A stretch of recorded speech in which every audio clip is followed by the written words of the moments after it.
Bonjour et bienvenue pour ce 6e numéro de Cannes Unexpected avec au programme aujourd'hui une rencontre avec Carole Bouquet.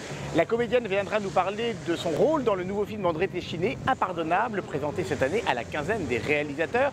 Suivra le Ciné Express avec Vincent Pérez et Elsa Silberstein. Ils partagent tous deux la vedette du Baiser Papillon, le premier film de Karine Silla. Puis la question Shaker qui sera posée aujourd'hui à Jean-Paul Rouve. Et nous terminerons par la critique du jour et une battle totalement schizophrène puisque je me poserai à moi-même à propos de The Tree of Life, le film de Thérèse Malik, présenté cette année en compétition, et d'ores et déjà l'un des films les plus attendus de cette sélection.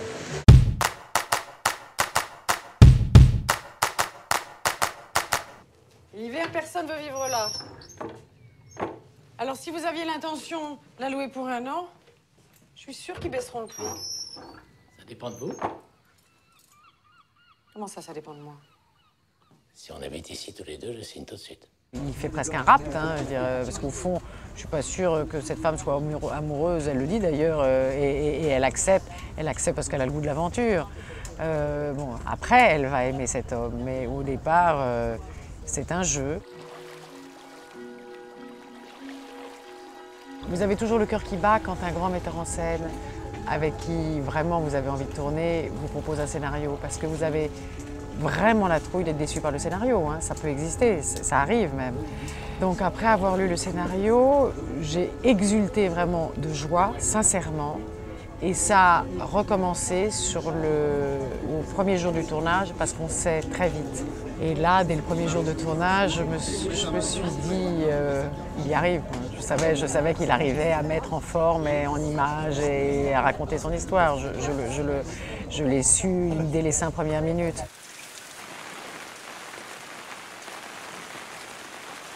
Moi, j'ai un souvenir émerveillé. J'ai passé 3 mois à Venise avec un metteur en scène que j'aime à faire un film, voilà, bon.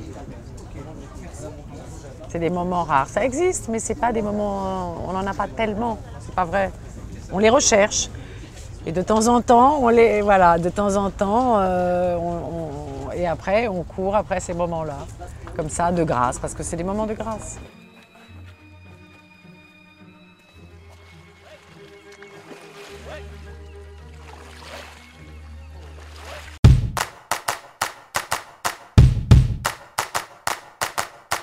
Les frères Dardenne sont, on le sait, les enfants chéris du Festival de Cannes. La plupart de leurs longs métrages ont eu les honneurs de la compétition et ils font partie du club extrêmement serré des détenteurs de 2 palmes d'or. Il se pourrait bien en revanche qu'avec Le Gamin au vélo, ils inaugurent le club encore plus restreint des détenteurs de 3 palmes d'or.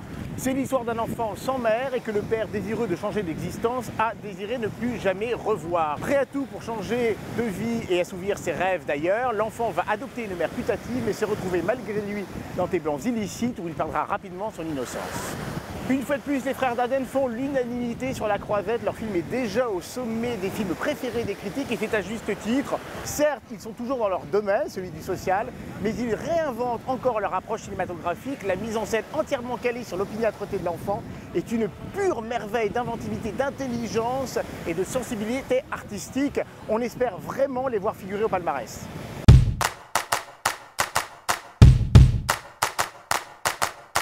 Avec qui aimeriez-vous monter les marches? Woody Allen. J'aurais adoré monter les marches avec Nureyev. Rudolf Nureyev. Quelle image vous évoque Cannes? Une robe du soir. Tapis rouge. Je ne sais pas si c'est un objet, mais ou un appareil photo. Quel objet est indispensable à Cannes? Un portable. De l'aspirine. Qui aimeriez-vous croiser sur La Croisette? Woody Allen. Encore. Brad Pitt. J'aimerais bien rencontrer Brad Pitt. Ouais, je le connais pas et j'aimerais bien le rencontrer un jour. Ou alors j'aimerais bien rencontrer Martin Scorsese. J'aimerais bien rencontrer le président du festival, Bobby De Niro. Dans quel film de la sélection auriez-vous aimé participer? J'ai pas encore vu The Artist, mais je pense que j'aurais aimé participer. Moi, j'aurais adoré participer à The Artist que j'ai vu hier soir. Qui est un film absolument à tomber à la renverse, avec Jean Dujardin, qui est incroyable, avec Bérénice Bejo qui est sublime, film de Michel Hazanavicius. Vraiment, courez le voir, c'est un film muet, mais c'est vraiment magnifique. Si vous voulez des émotions fortes, il faut y aller. Quelle est votre plus grosse frustration à Cannes? Je suis pas frustrée, je prends les choses comme elles viennent. Frustration, ce serait qu'on ait plus le temps de se voir les uns les autres. Mais en même temps, c'est gai parce qu'on voit des gens qu'on n'a pas eu depuis longtemps. Au dîner d'ouverture, j'ai retrouvé des gens que j'avais pas eu depuis longtemps. Donc non, c'est plutôt gai dans tous les sens du terme. Je vis pas avec des frustrations. J'essaie d'aller de l'avant et de ne pas trimballer des aigreurs. Quel est votre plus grand moment de solitude à Cannes? On est souvent seul. On est assez seul en fait, je trouve. Même si on est en groupe. Un grand moment de solitude, ça a été la conférence de presse de Fanfan et Tulipes. Parce que la presse a été d'une violence inouïe. Mais bon, donc j'ai vécu un grand moment de solitude à ce moment-là.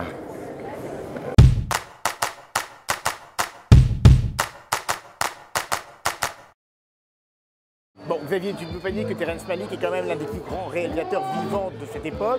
L'un des seuls à être capable de faire ce qu'il fait, c'est-à-dire des fresques dantesques, extraordinaires, lyriques. Tu as vu quand même ce matin 2h20 de cinéma qui en fout plein la gueule d'une beauté formelle extraordinaire. Enfin, tu regardes ça, les plans sont sublimes de beauté, la musique, l'utilisation, le montage. Enfin écoute, c'est quand même l'œuvre d'un grand maître. Non mais attends, brillant formellement, jamais je dirais le contraire, on est bien d'accord. Mais tu trouves pas que là, il a un peu atteint ses limites, qu'il se regarde filmer? Bon, on est d'accord, il y a quand même de la complaisance, il y a de l'autosatisfaction, c'est quand même toujours un peu la même chose. C'est très redondant, c'est un peu martelé, c'est moins subtil que ça n'a été dans ses films précédents. Non mais j'entends ce que tu dis, mais regarde la manière dont il rentre dans l'image, regarde la manière dont il capte l'espace, regarde cette liberté, cette inventivité, c'est tout sauf un maître qui se repose sur ses lauriers, il invente, il recherche, il fouille. C'est imaginatif, inventif, c'est lyrique, c'est spirituel, c'est moderne, c'est contemporain, c'est universel. Enfin écoute, moi je comprends pas comment tu peux mais juste avoir des réserves. Non mais attends, je suis d'accord avec toi, là-dessus il n'y a aucun problème. Mais est-ce qu'il fallait vraiment 2h18 de cela? On a quand même compris très très vite ce rapport à l'homme, au cosmos, cette quête spirituelle. Puis excuse-moi, mais c'est limite quand même prosélyte chrétien de temps en temps, tu vois, Dieu qui nous a créés, Dieu est partout, Dieu est dans toutes choses. Oula, moi il y a un moment quand même, franchement, ça me lasse. Non mais attends, alors c'est génial, quand Kubrick fait 2001, tout le monde trouve ça formidable, c'est les mêmes thèmes, l'homme, la spiritualité, le cosmos, et là, subitement, on fait la fine bouche, on commence à devenir snob. Écoute, là, franchement, moi je te reconnais pas. Hein. Et bah tu me reconnais pas, et moi je te reconnais pas non plus, je crois que là-dessus, on va pas se réconcilier. Hein.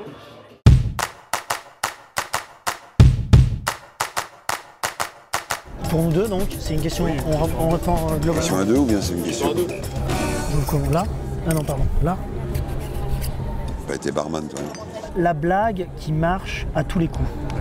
La blague qui marche à tous les coups, il y en a une que j'aime bien, c'est un juif qui rencontre un autre arabe. Ah oui, elle est... Je l'aime beaucoup celle-là. Moi je les aime assez courtes et très cons, genre la femme qui frappe à la porte de la salle de bain. Tu te rases, chérie?